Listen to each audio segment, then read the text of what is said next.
Hey y'all. So I was really reflecting on my life.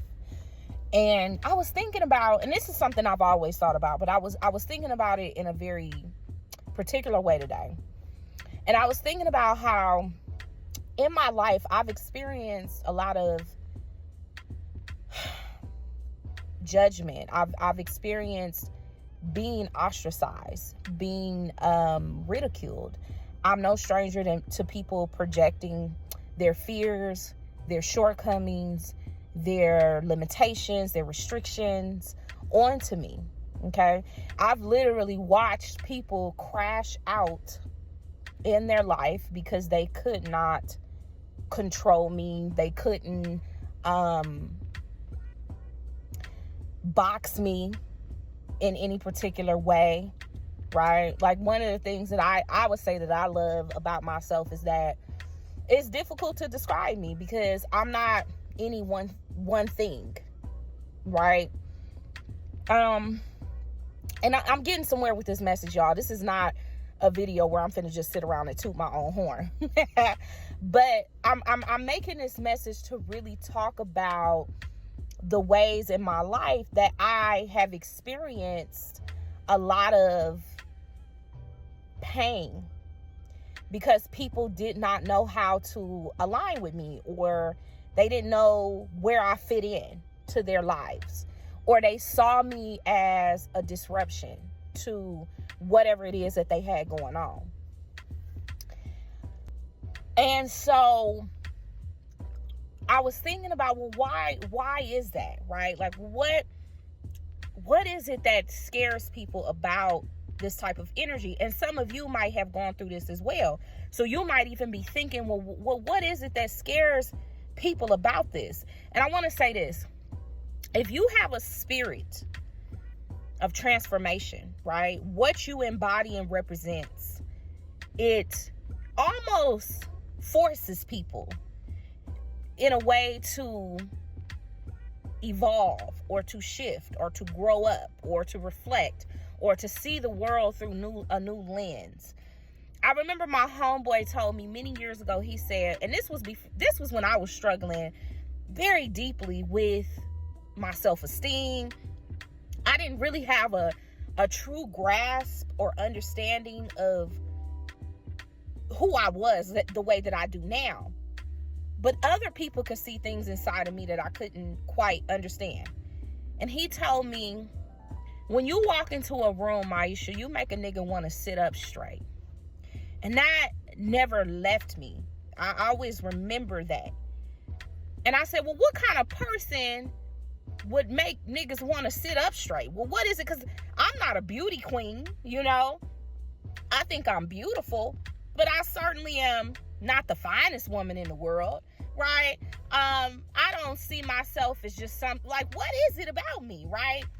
And again, if you have that transformative spirit, if you have the spirit of a generational curse breaker, and I don't really like to say curse breaker. I really like to say, to me, these are decisions. These are choices. Okay? Generational patterns is really what I like to call them. If you have the spirit of a generational pattern breaker, you're going to be offensive to people.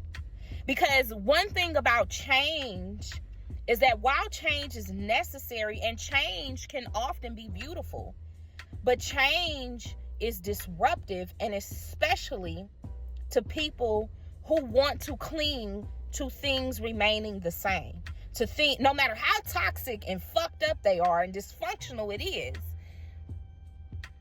people often have the hardest time adapting to change when it requires for them to move outside of what they are used to. Because as people black folks who have experienced systemic abuse, or people who have experienced any type of abuse, I can absolutely tell you that we cling to control. We need to have control over situations, over what's going to happen next. And change is often unpredictable, y'all. You can't always predict what's going to happen. And especially when the universe, when the Most High is really requiring for you to move into like completely new territory, something that is so new for you, you can't even begin to conceptualize what's next. And that's scary for people. That is scary for people who have had to survive abuse, for people who have had to survive not having control.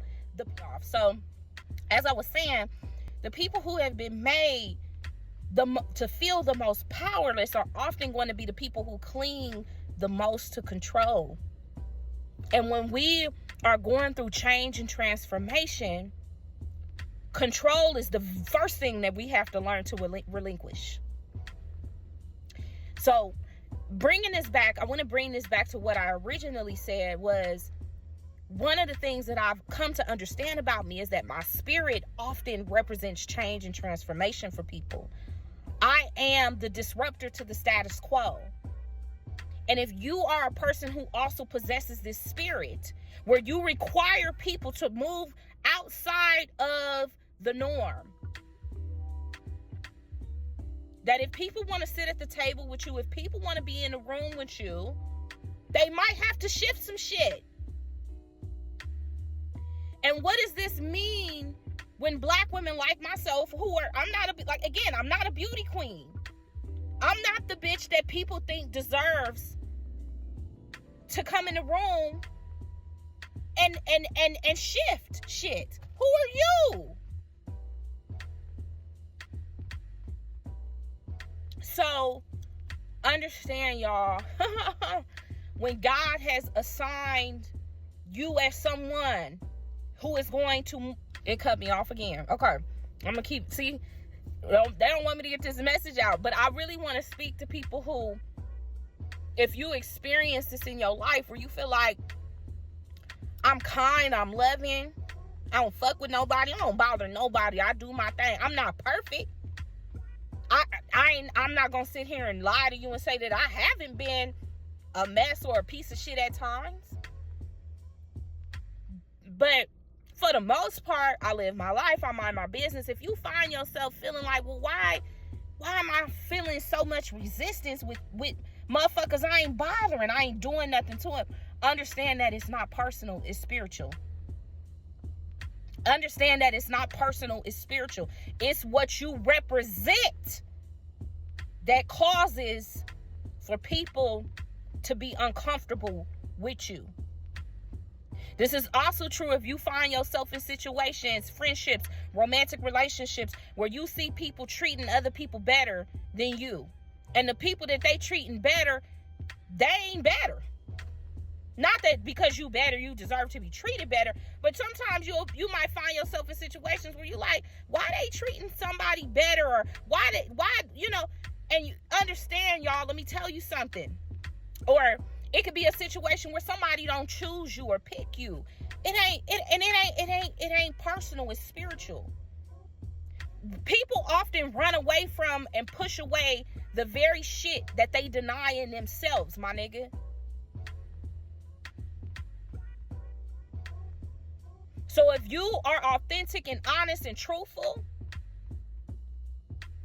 anybody that is running away from truth in their life is not going to fuck with a person that they identify or categorize with truth. So I wanted to say this to anybody that's going through that, understand it ain't personal, it's spiritual. Change is hard, y'all. And this is, again, I talked about this in my message on forgiveness. This is where we have to begin to have empathy and compassion for people, because you realize that what people, to you as a person who is looking at it through a victim lens, it may feel like a person is pushing you away. It may feel like a person is ridiculing you or ostracizing you. But really what it is that person is clinging to control. And usually people do that when they've been traumatized. Usually people do that when they are very afraid. And fear is a motherfucker. Fear has a way of exposing the cowards in the room, the warriors in the room. So I'm gonna end it here, y'all. Think about that. Peace and love. Till next time.